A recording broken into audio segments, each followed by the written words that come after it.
Halo everyone, kembali lagi di F-Movie bersama saya. Di video kali ini, kita akan membahas sebuah film berjudul Bastille Day. So, persiapkan diri kalian, karena sebuah spoiler akan segera hadir menemani Anda.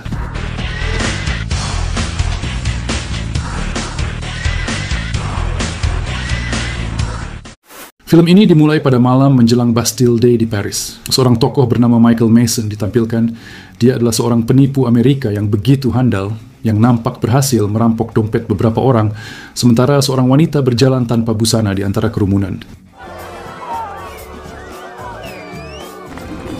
Kemudian, kita mengetahui bahwa wanita itu dan Michael ternyata bekerja sama. Dia membayar wanita itu untuk mengalihkan perhatian orang, dan lalu mereka pergi naik kereta. Namun di sini, Mason menipu wanita itu dengan meninggalkannya sendirian menaiki kereta sementara dia bergegas keluar untuk pergi. You can do better than me. Selanjutnya, kita bertemu agen CIA bernama Sean Breyer yang diinterogasi setelah misi yang sedang dikerjakannya gagal. Scene kemudian beralih ke seorang pria yang memasukkan bahan peledak ke dalam boneka beruang. Dia memberitahu pacarnya bernama Zoe untuk meletakkan boneka beruang itu di dalam kantor di markas besar Partai Nasionalis Prancis. Dijelaskan, kantor itu seharusnya kosong, jadi ledakan itu hanya berfungsi sebagai pengirim peringatan. Sementara itu, Michael yang kabur menjual barang-barang curiannya kepada kliennya. Pada saat itu, Zoe bersiap untuk menyelesaikan misinya dan memasukkan boneka beruang itu ke dalam tas tangan. Ia tiba di kantor dan masuk ke dalam. Ia meninggalkan tasnya di lantai. Namun, setelah dia melihat beberapa orang masuk, dia pun memutuskan untuk mengambil kembali tas itu dan segera pergi. Michael berdiri di luar, nampak memperhatikan wanita itu saat ia berbicara dengan pacarnya dengan gelisah. Karena mengira itu adalah sesuatu yang bernilai, Michael pun mencuri dompet Zoe saat Zoe sedang tidak fokus. Nampak, pacar Zoe berada di dalam mobil bersama beberapa orang anteknya. Mereka khawatir rencananya tidak akan berhasil, tetapi Michael meyakinkan mereka bahwa dia akan menyelesaikan semuanya. Di sisi lain, Michael memeriksa tas yang dicurinya itu dan menemukan boneka beruang, tetapi dia tidak tahu bahwa boneka itu berisi bom. Kemudian pacar Zoe menelepon Zoe kembali, dan Michael menjawabnya. Dia mengira itu hanyalah hadiah, dan kemudian membuang boneka beruang itu. Hingga tak lama kemudian, bom itu akhirnya meledak, menewaskan 4 orang.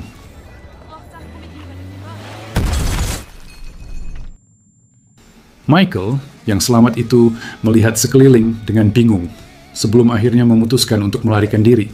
Setelah kejadian itu, Menteri Dalam Negeri meyakinkan wartawan dan masyarakat bahwa pihak berwenang akan menemukan teroris itu. Kemudian, kita mengetahui bahwa kamera keamanan berhasil memotret wajah Michael, dan kamera keamanan lainnya mengonfirmasi bahwa Michael lah yang meledakkan bom itu. Kini, dia pun dicap sebagai teroris oleh otoritas Prancis dan ditempatkan di bawah pengawasan CIA di Paris. Keesokan harinya, Michael mengetahui bahwa dia dicari oleh otoritas Prancis dan dia harus melarikan diri secepat mungkin. Ketika agen CIA, Sean Breyer, mengetahui tentang Michael, ia pun bergegas mencarinya. Karena mereka telah menemukan ponselnya, Sean dan timnya dapat dengan mudah menemukan apartemen Michael. Michael mengambil semua uang dan bersiap untuk pergi, tetapi ia melihat Sean dan memutuskan untuk melarikan diri melalui jendela. Sean memasuki apartemennya dan mengikutinya melintasi atap-atap gedung.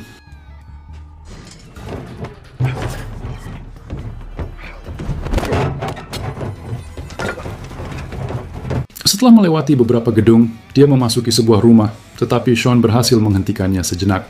Meskipun demikian, pemilik rumah itu ikut campur dan dia berhasil melarikan diri.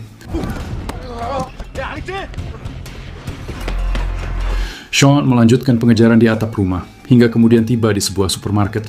Michael keluar dan mengenakan jaket curian. Sean juga tiba di luar dan mulai melihat-lihat. Michael mencuri moped dan hendak pergi, namun Sean yang menyadari, kemudian langsung menangkapnya.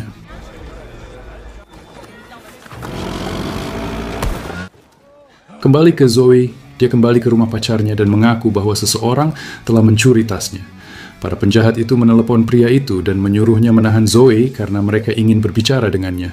Ketika dia melihat mereka datang, pria itu mengatakan kepadanya bahwa kelompoknya rupanya ingin menghabisinya dan kemudian meminta kekasihnya itu untuk melarikan diri dari Paris.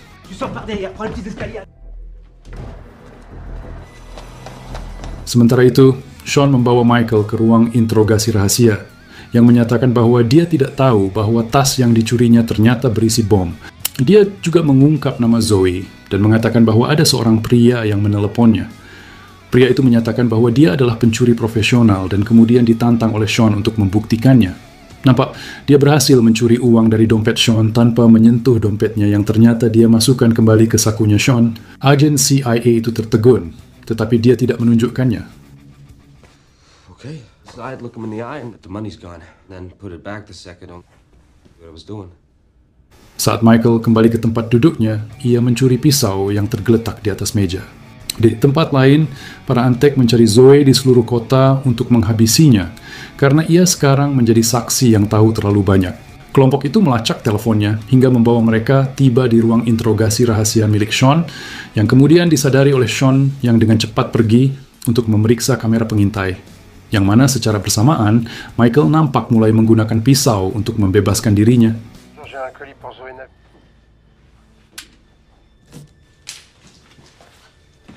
Sean menyapa para antek yang berbohong dengan berkata bahwa mereka sedang mengirimkan sebuah paket kepada Zoe. Sean mengatakan bahwa mereka salah alamat dan saat mereka hendak pergi, para antek itu melihat Michael, yang kemudian menyebabkan Sean terpaksa melawan para antek itu, sementara Michael melarikan diri.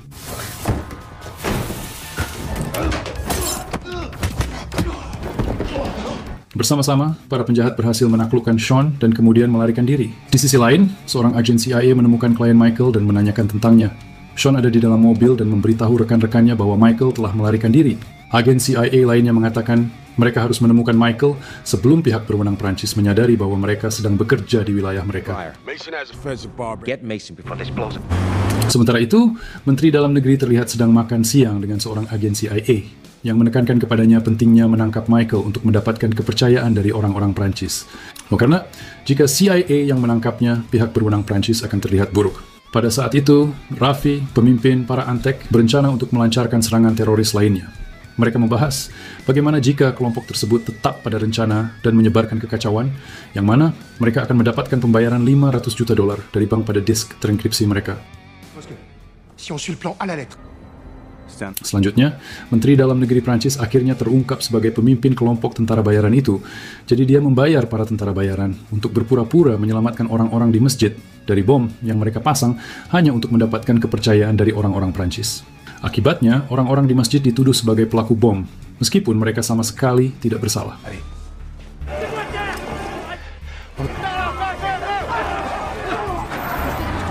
Rencananya berhasil, semua media membicarakan insiden ini, dan Michael masih tetap menjadi tersangka nomor 1. Sementara Michael mendatangi kliennya, yang dia anggap sebagai ayahnya. Dia bersumpah bahwa dia tidak ada hubungannya dengan peristiwa itu, yang kemudian membawanya ke sebuah ruangan, menyuruhnya untuk menunggu. Kliennya menelepon polisi, dan tim tentara bayaran Raffi sedang dalam perjalanan untuk menangkapnya. Michael menyadari bahwa semua pintu ruangan terkunci dan melihat pihak berwenang di luar. Untungnya, dia menemukan celah di tembok dan kemudian melarikan diri melalui celah itu. Ketika para tentara bayaran itu tidak menemukannya, mereka memukuli pria tua itu dengan keras, mengira dia berbohong kepada mereka. Raffi memperhatikan kursi yang menyembunyikan lubang itu dan kemudian menyadari bahwa Michael telah melarikan diri. Tak lama kemudian, Michael keluar dan seorang penembak jitu nampak menunggu izin untuk menembaknya. Tetapi untungnya, Sean menjemputnya dengan mobilnya tepat pada waktunya.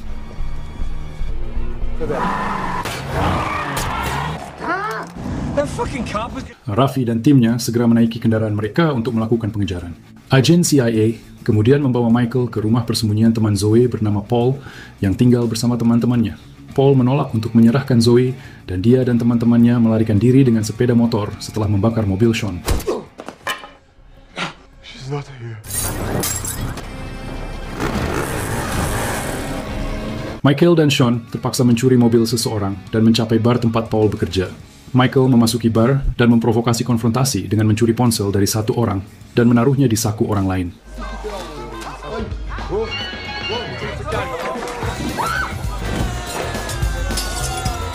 Dia kemudian mencuri dokumen Paul dan mereka menemukan alamat apartemennya, tempat Zoe juga tinggal. Saat mereka menuju kediaman Paul, Raffi diberitahu lokasi mereka dan bersiap untuk menangkap mereka. Saat mereka masuk ke kediaman tersebut, Zoe menyandera Michael sambil menodongkan pisau ke tenggorokannya. Briar melucuti senjatanya dan menanyai Zoe tentang lokasi bom berikutnya dan siapa yang membuatnya. Zoe mengungkapkan bahwa pria yang dikenalnya bernama Zone dan bahwa pria itu menjalin hubungan dengannya, dan Zoe memberikan alamatnya. Zoe, I don't have time. I don't want to hurt you. He probably gave you who built that bomb. Surveillance team, your job was... Dalam perjalanan mereka ke kediaman Zone, ketiganya bergabung dengan Raffi dan antek-anteknya yang keluar dari mobil dan mengancam mereka dengan senjata. Sean menyuruh semua orang untuk menundukkan kepala dan pergi, sementara Raffi menembak mobil itu. You okay? I don't have time for this.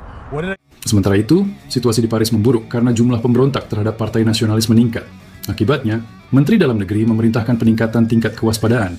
Sean dan keduanya tiba di kediamannya, tetapi mendapati kekasihnya itu telah gantung diri. Zoe menangis terseduh-seduh dan Michael membawanya pergi. Sean menemukan kartu identitasnya yang mengungkapkan bahwa kekasih wanita itu adalah seorang polisi yang menyamar.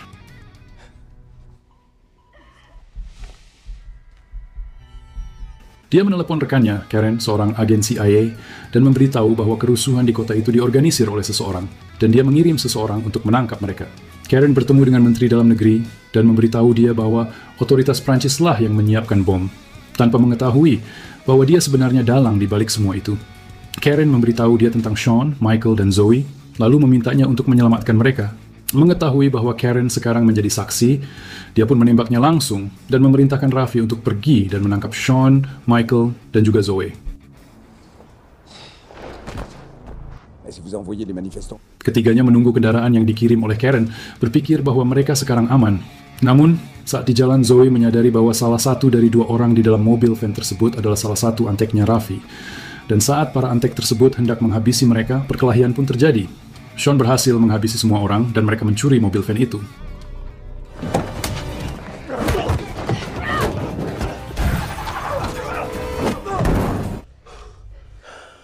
Di tempat lain, anak buah Raffi bersiap untuk melancarkan serangan ke bank dan Sean bersama Michael dan Zoe segera pergi ke sana. Sean mengetahui mengapa Menteri Dalam Negeri menghabisi Karen dan menemukan rencananya yang licik. Sean menyamar sebagai polisi untuk menyusup ke bank saat ketiganya tiba. Saat tentara bayaran menonaktifkan kamera keamanan dan mulai merampok bank, Sean membunuh dua antek dan memasuki gedung. Nampak, Raffi mentransfer $500 juta ke hard drive di dalam brankas. Sean memasuki bank dan mulai menembak para antek yang mencoba menghentikannya. Ketika Michael dan Zoe menyadari bahwa Sean membutuhkan bantuan, mereka keluar dari mobil van dan berlari di antara polisi dan para pengunjuk rasa untuk menciptakan kekacauan. Rencananya berhasil, para pengunjuk rasa mendobrak pintu bank dan kemudian masuk ke dalam.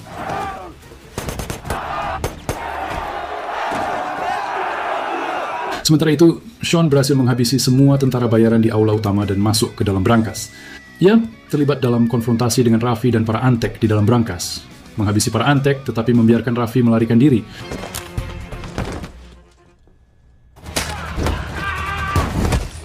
Ketika Menteri Dalam Negeri menyadari bahwa anak buahnya kewalahan, ia menelepon Raffi untuk membatalkan transfer uang, tetapi Raffi menolak. Akibatnya, Menteri menolak untuk mendukungnya lebih lanjut, dan Raffi mengancam akan menghabisinya atas serangan mereka jika ia tertangkap. Raffi keluar dari brankas, dan Michael berhasil mencuri hard disk atas perintah Sean dengan begitu epik. Ketika ia menyadari bahwa hard drive telah dicuri, Raffi menyandera Zoe dan mengancam akan menghabisinya. Sean mendorong Michael ke lantai tepat saat Raffi siap menembaknya, tetapi para agen menembaki Raffi, menghabisinya atas perintah Menteri Dalam Negeri.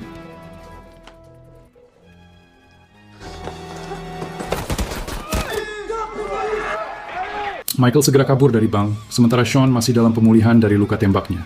Michael kemudian bertemu dengan Menteri Dalam Negeri di gereja, di mana ia meminta paspor, tiket pesawat ke Brasil, dan uang tunai $100.000 sebagai ganti hard disk. You got the cash? Setelah ia menyerahkan hard disk kepada Menteri, keduanya melanjutkan perjalanan ke terowongan, tempat uang tunai $100.000 diduga berada. Menteri mengarahkan pistol ke Michael, tetapi Sean datang, mengarahkan pistol ke Menteri, menembak Michael yang masih mengenakan rumpi anti peluru, dan kemudian mengeksekusi Menteri. Oh, this guy? Ketika agen lain datang dan menangkap Menteri, Michael berdiri, mengungkapkan bahwa ia memalsukan kematiannya karena mengenakan rompi anti peluru. Hingga pada akhirnya, Michael menyerahkan hard drive itu kepada Sean. Film pun akhirnya selesai. Bagaimana menurut kalian? Benar-benar ending yang begitu mengajungkan. I go from here. Got anything going? What about something in surveillance?